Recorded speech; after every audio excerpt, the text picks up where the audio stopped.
नमस्कार, आप देख रहे हैं किसान समाचार और आपके साथ मैं हूं शहला निगार। बुलेटिन की शुरुआत करें, लेकिन उससे पहले एक नजर सुर्खियों पर। प्रधानमंत्री नरेंद्र मोदी मंगलवार को हिमाचल प्रदेश के शिमला में पीएम किसान सम्मान निधि की 11वीं किस्त करेंगे जारी। सरकारी योजनाओं के लाभार्थियों के साथ करेंगे संवाद। केंद्रीय कृषि मंत्री नरेंद्र सिंह तोमर पूसा दिल्ली से किसानों के साथ कार्यक्रम में होंगे शामिल।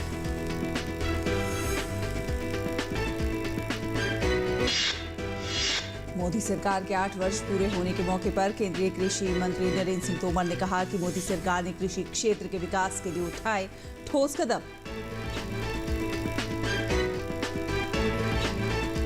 न्यूनतम समर्थन मूल्य यानी एमएसपी को किया 1.5 गुना। करोड़ों किसान क्रेडिट कार्ड वितरित कर 16 लाख करोड़ रुपए का दिया लोन। केंद्रीय कृषि राज्य मंत्री कैलाश चौधरी ने मध्य प्रदेश के इंदौर में आयोजित सोया महाकुंभ के उद्घाटन समारोह में लिया हिस्सा। कहा, केंद्र सरकार ने कृषि के बजटीय आवंटन को बढ़ाकर किया 1,32,000 करोड़ रुपए। केंद्र सरकार किसानों की आय को दोगुना करने के लिए है प्रतिबद्ध। तो देश की आजादी के अमृत महोत्सव के अंतर्गत विभिन्न केंद्रीय मंत्रालयों का एक वृहद संयुक्त आयोजन 31 मई को प्रधानमंत्री नरेंद्र मोदी के मुख्य आतिथ्य में होगा। प्रधानमंत्री मोदी हिमाचल प्रदेश के शिमला में गरीब कल्याण सम्मेलन के कार्यक्रम में 9 केंद्रीय मंत्रालयों द्वारा संचालित 16 योजनाओं कार्यक्रमों के लाभार्थियों से वीडियो कॉन्फ्रेंसिंग के द्वारा संवाद करेंगे और प्रधानमंत्री 10 करोड़ से ज्यादा किसानों को 21,000 करोड़ रुपए से अधिक की पीएम किसान सम्मान निधि की 11वीं किस्त की सौगात भी देंगे। इसके साथ ही विभिन्न राज्यों की राजधानियों, जिला मुख्यालयों और कृषि विज्ञान केंद्रों में भी कार्यक्रम आयोजित किए जाएंगे।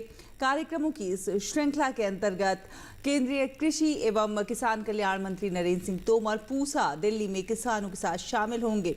ये सम्मेलन देश में अब तक का सबसे बड़ा एकल कार्यक्रम होगा, जिसके अंतर्गत सभी जिलों में राष्ट्रव्यापी संवाद होगा, जिसमें प्रधानमंत्री नरेंद्र मोदी, प्रधानमंत्री किसान सम्मान निधि, प्रधानमंत्री उज्ज्वला योजना, पोषण अभियान, प्रधानमंत्री मातृ वंदना योजना, स्वच्छ भारत मिशन, जल जीवन मिशन एवं अमृत प्रधानमंत्री स्वनिधि योजना, one nation one ration card, प्रधानमंत्री गरीब कल्याण अन्न योजना, Ayushman Bharat, PM Jan Arogya Yojana, Ayushman Bharat health and wellness centre, प्रधानमंत्री मुद्रा योजना के लाभार्थियों के साथ योजनाओं कार्यक्रमों से उनके जीवन पर पड़ने वाले प्रभावों के बारे में बातचीत करेंगे। और केंद्रीय कृषि एवं किसान कल्याण मंत्री नरेंद्र सिंह तोमर ने कहा है कि मोदी सरकार गांव, गरीब और किसानों के हित में समर्पित रही है। तोमर ने यह भी कहा कि मोदी सरकार के सफलतम 8 वर्ष पूरे होने पर देशवासियों को बधाई है। उन्होंने कहा कि देश में कृषि क्षेत्र बहुत महत्वपूर्ण है, जिसके मद्देनजर प्रधानमंत्री ने किसानों की माली हालत सुधारने की न केवल बात कही है, बल्कि इसके लिए अनेक ठोस कदम भी उठाए हैं। प्रधानमंत्री जी ने पद संभालने के बाद एक बात देश के सामने कही थी कि उनकी सरकार गांव, गरीब और किसान के लिए समर्पित रहेगी। प्रधानमंत्री जी ने जो कहा उसको निरंतर अपने कार्यकाल में पालन करने का सफलतम प्रयास किया, चाहे वो ग्रामीण विकास का मामला हो, चाहे वो गरीब के जीवन स्तर में बदलाव का विषय हो, चाहे किसान की माली हालत सुधारने का मामला हो। नरेंद्र सिंह तोमर ने यह भी कहा कि न्यूनतम समर्थन मूल्य यानी कि एमएसपी को 1.5 गुना किया। पीएम किसान सम्मान निधि योजना के माध्यम से लगभग 11.5 करोड़ किसानों के बैंक खातों में 1.82 लाख करोड़ रुपए जमा किए। किसान साहूकारी लोन से मुक्त हो सके, इस उद्देश्य से करोड़ों किसान क्रेडिट कार्ड वितरित करके इनके माध्यम से 16 लाख करोड़ रुपए का अल्पकालीन लोन दिया गया। प्रधानमंत्री जी ने किसान की आमदनी दोगुनी करने की बात कही। खेती के क्षेत्र में किसान की माली हालत सुधरे, इसके लिए उन्होंने एमएसपी को 1.5 गुना किया। पीएम किसान सम्मान निधि योजना के माध्यम से 11.5 करोड़ किसानों को 1,82,000 करोड़ रुपया उनके खाते में जमा किया।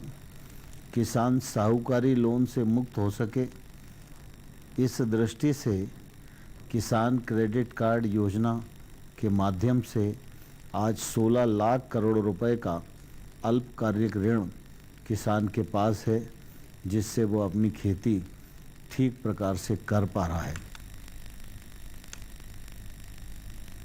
कृषि मंत्री ने ये भी कहा कि प्रधानमंत्री का जोर हमेशा खेती की उन्नति पर रहा है और इसी का परिणाम आज हम देख रहे हैं कि देश में खाद्यान्न प्रचुर मात्रा में है। देश में करोड़ों सॉइल हेल्थ कार्ड बांटे गए हैं।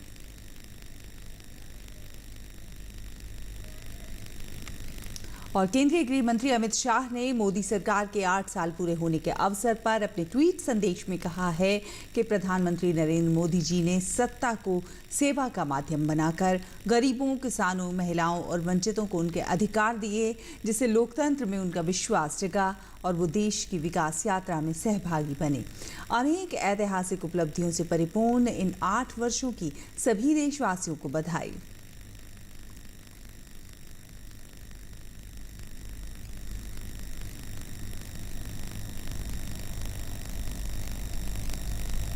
और गत 8 सालों में नरेंद्र मोदी जी ने देश के हर नागरिक के सपनों और आकांक्षाओं को पंख देकर उनमें नया आत्मविश्वास जगाया है। मोदी जी ने अपने सक्षम नेतृत्व और दृढ़ इच्छा शक्ति से न सिर्फ देश को सुरक्षित करा, बल्कि कई ऐसे निर्णय लिए जिससे हर देशवासी का सर गर्व से ऊंचा उठा। मोदी जी के रूप में आज भारत के पास एक ऐसा नेतृत्व है जिस पर हर वर्ग को विश्वास भी है और गौरव भी। अपने अथक परिश्रम से जनता की अपेक्षाओं को पूरा करना इस विश्वास का मजबूत स्तंभ है। 130 करोड़ भारतीयों के विश्वास की ये शक्ति आज देश को हर क्षेत्र में आगे ले जा रही है।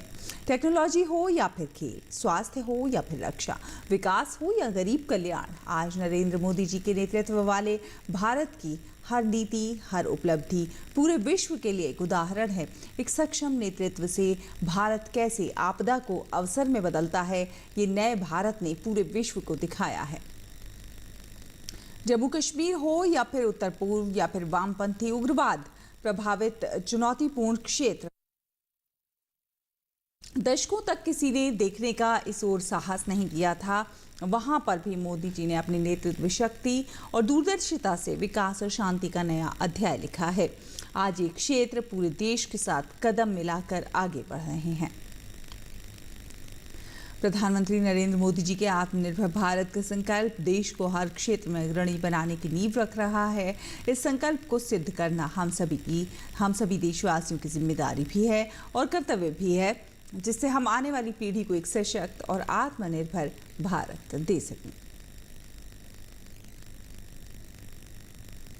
केंद्रीय कृषि राज्य मंत्री कैलाश चौधरी ने इंदौर में आयोजित सोया महाकुंभ के उद्घाटन समारोह में भाग लिया। कार्यक्रम के दौरान केंद्रीय राज्य मंत्री ने कहा कि देश की अर्थव्यवस्था में विशेष रूप से कोरोना महामारी की स्थिति में कृषक समुदाय की कड़ी मेहनत और योगदान सराहनीय रहा है। उन्होंने कहा कि केंद्र सरकार ने कृषि के बजटीय आवंटन को बढ़ाकर 1,32,000 करोड़ रुपए कर दिया है। ये 2014 के बाद से रिकॉर्ड वृद्धि है। इसमें से 65,000 करोड़ रुपए किसान सम्मान निधि योजना के माध्यम से प्रत्यक्ष लाभ के रूप में दिए जाते हैं, जिससे लगभग 50 लाख करोड़ किसानों को लाभ हुआ है। केंद्र सरकार विभिन्न कार्यक्रमों के माध्यम से किसान की आय को दोगुना करने के लिए प्रतिबद्ध है।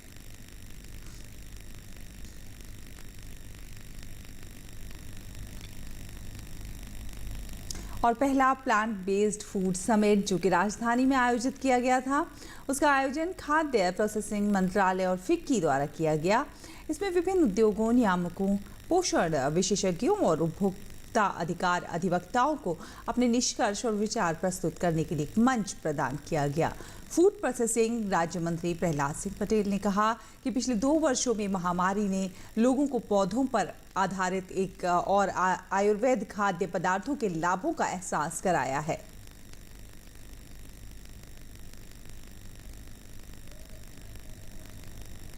ये मजाक उड़ाया गया, लेकिन हम तो प्लांट बेस्ड भोजन के सदियों से, युगों से उसके समर्थक रहे हैं। हाँ, उसमें भी निषेध रहा है, क्या खाएं क्या ना खाएं। एक बार कहता है जमीन के नीचे जो गड़ा है वो हम नहीं खाएंगे, लेकिन वो जो बाकी लोग हैं वो कहते हैं हम कांद ही खाएंगे। तो ये फर्क हो सकता है, लेकिन प्लांट बेस्ड जो भी हमारा भोजन रहा है, आहारचर्या रही है, वो भारतीय संस्कृति की सबसे बड़ी ताकत है। और उत्तर प्रदेश में शहर के चौराहों और सड़कों के किनारों से लेकर सब्जी बाजारों तक में इन दिनों तरबूज ही तरबूज दिखाई दे रहे हैं। यही नहीं, भीषण गर्मी में लोगों के लिए तरबूज पहली पसंद बने हुए हैं। ये गर्मी में लोगों की पानी की कमी को पूरा करता है और यही कारण है कि इसकी बिक्री में ज़बरदस्त उछाल देखा जा रहा है। बाजारों में तरबूज ही तरबूज दिखाई देने के कारण ये है कि इस बार तरबूज के लिए मौसम काफ़ी अनुकूल रहा और बेहतर पैदावार से किसान मालामाल हो रहे हैं। सीएसए के वैज्ञानिकों की भी मेहनत रंग ला रही है और प्रशिक्षण प्राप्त कर किसान पिछले वर्ष की अपेक्षा इस बार अधिक लाभ उठा रहे हैं। दरअसल तरबूज जायद मौसम की मुख्य फसल मानी जाती है, जिसकी खेती उत्तर प्रदेश में गंगा और यमुना के दोआबे में प्रमुख रूप से होती है। इसकी खेती में कम समय, कम खाद और कम पानी की आवश्यकता पड़ती है। गंगा और यमुना की रेती में तो इसका उत्पादन और बेहतर रहता है। हालांकि कानपुर परिक्षेत्र में सबसे अधिक तरबूज का उत्पादन दोआबा की खेती पर होता है। हर वर्ष की भांति इस वर्ष भी तरबूज की फसल कानपुर परिक्षेत्र के दोआबा में लहरा रही है, लेकिन पिछले वर्ष की अपेक्षा इस वर्ष तरबूज फसल का उत्पादन अधिक हो रहा है क्योंकि मौसम अनुकूल है। इससे किसान मालामाल भी हो रहे हैं। जम्मू कश्मीर में राजौरी जिले के कोटरंका सब डिवीजन में लोगों के लिए पीने के पानी का इंतजाम किया जा रहा है। देश की आज़ादी के बाद ये पहला मौका है जब केंद्र सरकार की पेयजल परियोजना के तहत नाबार्ड के द्वारा दूर दराज के पहाड़ी इलाकों में पीने के पानी का इंतजाम किया गया है। इस इलाके में रहने वाले लोगों के लिए पीने के पानी के लिए पहले बहुत परेशानियों का सामना करना पड़ता था। उन्हें बहुत दूर दूर तक पीने का पानी लेने के लिए जाना पड़ता था, लेकिन केंद्र सरकार की पेयजल परियोजना के तहत पानी का इंतजाम किए जाने पर अब उन्हें काफ़ी आसानी हो गई है। हमें यहाँ बहुत किल्लत है पानी की इस इलाके में, क्योंकि वो पहाड़ी इलाका है। इसमें काफ़ी दूर दूर से लोग घोड़ों पे आके पानी ले जाते हैं। ये नाला दिखाई दे रहा है, वो पहाड़ी से लोग आके यहाँ नाला से पानी ले जाते हैं घोड़ों पे। तो अब ये जो सिस्टम शुरू हुआ है, इसका हम आपका शुक्रगुजार हैं बहुत बहुत। हम गवर्नमेंट इंडिया का शुक्रिया अदा करते हैं कि हमें ये स्कीम इनवार्ड की जो दी है, उन्होंने घर घर में पानी पहुंचा है। 40 साल से पानी कोई नहीं था इधर, 40 साल क्या 100 साल से नहीं था, तो अभी पानी घर घर में पहुंचा है। सब काम चल रहा है, पानी का 20% रहा है, वो भी काम चल रहा है। पानी का बहुत बड़ा फायदा आएगा सबको। लोगों को बहुत बड़ा मुश्किल है, वो दरिया पर ला के अपने माल मवेशी को पानी पिलाते हैं और इधर से पानी भर के पीने के लिए ले जाते हैं। घर देखो बहुत दूर दूर घर हैं पर, तो बहुत मुश्किल था, आसानी हो जाएगी। जो स्कीम आई है, इस स्कीम के तहत जितना भी एरिया है इस पे पानी की बड़ी शॉर्टेज थी। ऑलमोस्ट जितना भी एरिया है ये इसके तहत जो है ये कवर हो गया। अब लोगों को कोई किसी किस्म की दिक्कत जो है वो नहीं, परेशानी नहीं है। इसमें हमारा पीएससी भी कवर हो गया, हाई सेकेंडरी भी हो गया, सराउंडिंग एरिया के जितने भी लोग हैं ऑलमोस्ट इससे कवर हो चुके हैं। लोग भी बड़े सफ़र होते थे, कभी दूर दराज नालों में जाते थे पानी के लिए। माशाल्लाह अब अल्लाह का बड़ा शुक्र है, डिपार्टमेंट का मैं थैंकफुल हूँ जिन्होंने ये स्कीम जो है ये लॉन्च की है गवर्नमेंट ऑफ इंडिया ने, और पीएचई डिपार्टमेंट ने इसको भरपूर अंजाम दिया है। अब इंशाल्लाह लोगों को कोई किसी किस्म की दिक्कत नहीं है, सप्लाई हो रही है, हॉस्पिटल में हो रही है, हाई सेकेंडरी में है, प्रॉपर जो है इसका सप्लाई हो रहा है। सराउंडिंग एरिया में ऑलमोस्ट सभी लोगों को है पानी की कोई परेशानी नहीं है। और झारखंड सरकार ने जल जीवन मिशन के तहत 2.5 वर्ष में 20% घरों तक नल से जल की पहुंच सुनिश्चित की है। मिशन के जरिए 25 मई तक 11,82,692 ग्रामीण परिवारों को नल से जल के तहत गृह संयोजन से कवर किया गया है। राज्य के कुल 29,657 गाँवों में से 965 गाँवों का हर घर जल वाला बन चुका है।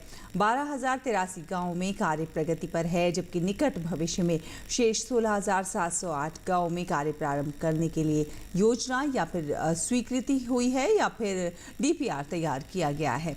सरकार ने ये लक्ष्य 2024 के अंत तक 59,23,320 ग्रामीण परिवारों को घरेलू नल कनेक्शन से आच्छादित करने के लक्ष्य के मुकाबले हासिल किया है।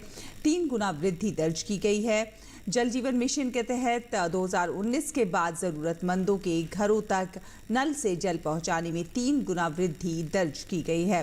ग्रामीण घरों में नल से जल आपूर्ति के लिए राज्य के 60 लाख घर को लक्षित किया गया है। 2019 की स्थिति को देखें तो नल कनेक्शन वाले कुल घर 3,45,000 थे, जबकि मई 2022 में इनकी संख्या बढ़कर 11,83,000 हो गई है। जल जीवन मिशन पानी के लिए एक सामुदायिक दृष्टिकोण पर आधारित महत्वाकांक्षी योजना है और इसमें मिशन के प्रमुख घटक के रूप में व्यापक सूचना, शिक्षा और संचार को शामिल किया गया है। राज्य सरकार जल जीवन मिशन को जन आंदोलन बनाना चाहती है ताकि ये सबकी प्राथमिकता बन जाए। और अब बात करेंगे प्रधानमंत्री गरीब कल्याण अन्न योजना की। प्रधानमंत्री गरीब कल्याण अन्न योजना के अंतर्गत रायबरेली में मुफ्त राशन वितरण की लोगों ने खुले मन से सराहना की है। उन्होंने बताया है कि कोरोना की शुरुआत से ही उन्हें मुफ्त राशन का लाभ मिल रहा है और अभी तक मिल रहा है। लोगों का ये भी कहना है कि पीएम गरीब कल्याण अन्न योजना ने मुश्किल वक्त में उनके परिवार को राशन मुहैया कराया, जिससे उनके परिवार की जिंदगी सुगम हुई है। बहुत ही गरीबों का सहयोग सरकार के द्वारा प्राप्त हुआ। चूँकि यहाँ पर भोजन बहुत परेशानी से मिलता था, तमाम समाज सेवी संस्थाएं एक दिन का भोजन देती थी, पर महीने भर का भोजन सरकार इकट्ठा देना शुरू किया, जिससे आदमी के परिवार चले और आज तक देती है। आज भी सरकार देती चली आ रही है।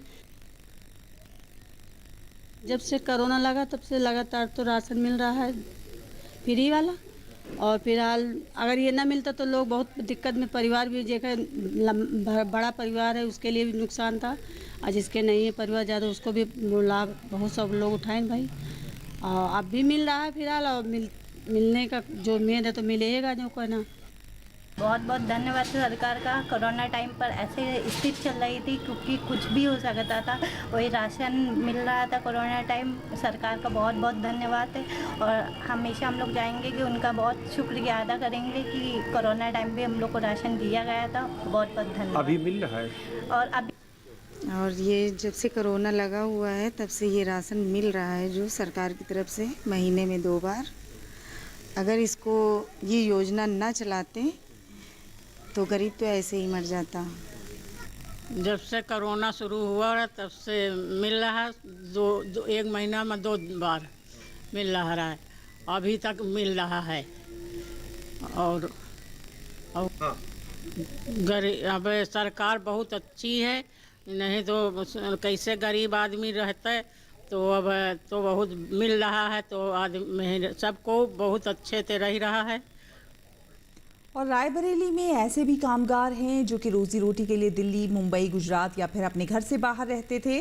लॉकडाउन लगने के कारण वो अपने अपने घर वापस आ गए, लेकिन वो अभी वापस नहीं जा सके हैं। ऐसे में उनके बाहर के बने राशन कार्डों से यहीं पर उनके पास की ही राशन की दुकान पर उन्हें राशन मिल रहा है। और ऐसे लोगों ने भी केंद्र की मोदी सरकार की 1 नेशन 1 कार्ड योजना की सराहना की है, जिसकी बदौलत वो रायबरेली में भी मुफ्त राशन योजना का लाभ ले रहे हैं। वो राशन मिल रहा था इसलिए मुझे बहुत सहायता मिली 2 साल में, क्योंकि भाई घर में दुकान बंद सी, सब कुछ करना था। राशन वजह सब कुछ मेरा काम कर हो गया। सरकार बहुत अच्छी योजना चला रही थी। मैं पहले लखनऊ रहता था और वहीं पे राशन मुझे मिलता था, लेकिन कोरोना काल में फिर इस तरह की महामारी में मुझे अपने घर, अपने गांव लौटना पड़ा, जो कि मैं रायबरेली में अब रहने लग गया हूं। अब यहां पर भी मैं अपने कंट्रोल के पास वाले कंट्रोल में जा करके और अंगूठा लगा के राशन लेता हूं और आसानी से मुझे राशन मिलता रहता है। और बहुत सबसे बेहतर तो मैं ये लगा कि अब पहले 1 महीने में 1 ही बार राशन मिलता था, अब तो 2 बार राशन मिलता है, जिससे कि अब खाने की बहुत ही अच्छी व्यवस्था है कि कम से कम दिक्कतें नहीं होती। इतनी बड़ी महामारी में हम लोगों को जूझना पड़ा, लेकिन खाने की समस्या ख़त्म हो गई राशन के द्वारा। इसलिए सरकार को मैं बहुत बहुत धन्यवाद देना चाहता हूँ जो इस तरह की राशन की सुविधाएँ हमको मुहैया कराई इस कोरोना काल में। मैं जो इस टाइम सरकार जो चल रही है, मैं उनको धन्यवाद देना चाहता हूँ, क्योंकि लॉकडाउन में हम लोगों को जो है राशन कार्ड फ्री मिल रहा था, राशन कार्ड के माध्यम से जो राशन मिल रहा था। और हम लोग बाहर रहने वाले, जो लेबर जो देश विदेश में काम कर रहे थे, जो कोरोना पीरियड में काफ़ी लोग मरे हैं, बेचारे जिंदा हैं, लेकिन उन लोगों को वापसी जब आए घर में तो उनको सुखपूर्वक उनको जो है राशन मिला। तो इसी प्रकार हमारा भी रहा और मैं सरकार को धन्यवाद देना चाहता हूँ कि हम लोगों को जो राशन मिल रहा है, अब बहुत बहुत धन्यवाद है। मैं बाहर रह के काम करता हूँ दिल्ली में। अभी मैं अपने घर रायबरेली आया हुआ हूँ और यहाँ की जैसे राशन की पॉलिसी है सरकार द्वारा, वो बहुत अच्छी है। एक देश एक कार्ड, यहाँ पे भी हमें उसी कार्ड पे राशन मिल रहा है। हमारा बना हुआ कार्ड दिल्ली का है और हम यहाँ आकर राशन प्राप्त कर सकते हैं। इसलिए अगर आपके पास पैसों की व्यवस्था नहीं है तो आपको राशन से कोई वंचित नहीं कर सकता है। हर जगह राशन आपको मिलेंगे। इसका लाभ बहुत अच्छा है। और अब बात करेंगे मौसमी खेती की। तो आइए देखते हैं कि इन मौसम में किसान कैसे करें अपनी फसलों का रखरखाव।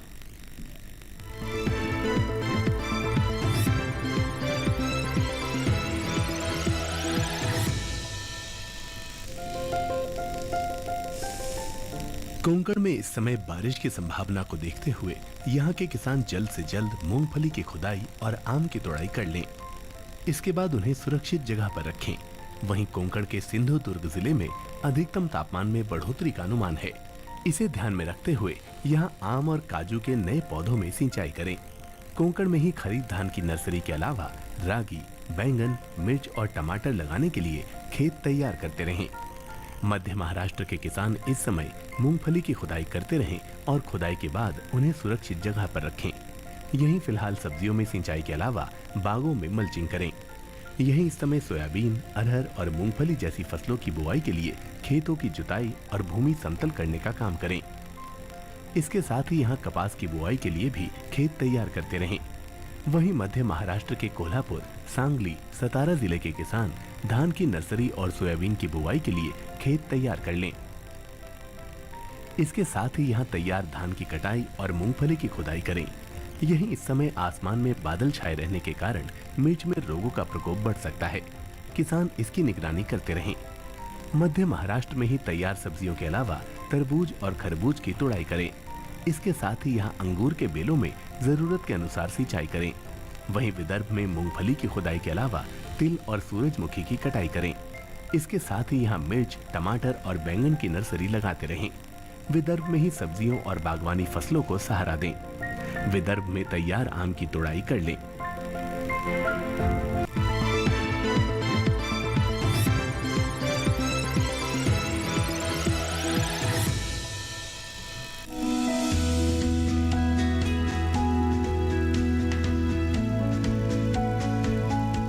टमाटर के लिए जीवांश वाली बलुई दोमट और दोमट मिट्टी इसके लिए ज्यादा उपयुक्त होती है।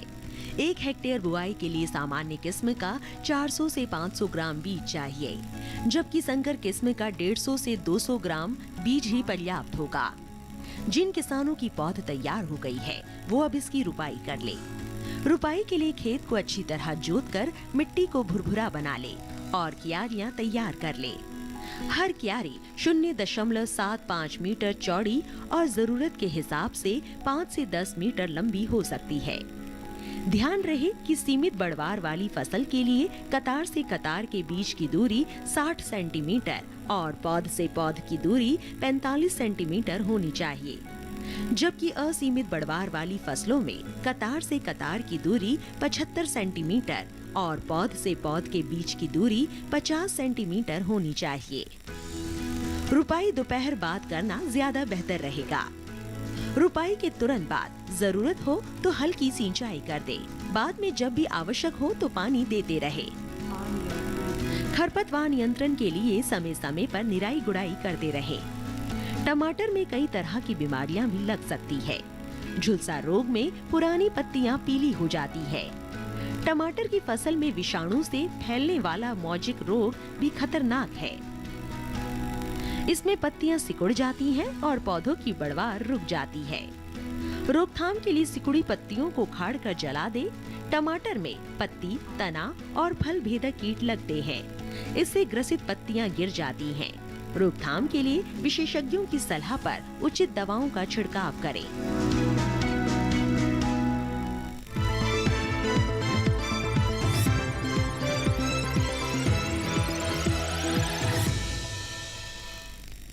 और प्रधानमंत्री नरेंद्र मोदी ने पीएम केयर्स फॉर चिल्ड्रन योजना के तहत बच्चों को कई सौगातें दी।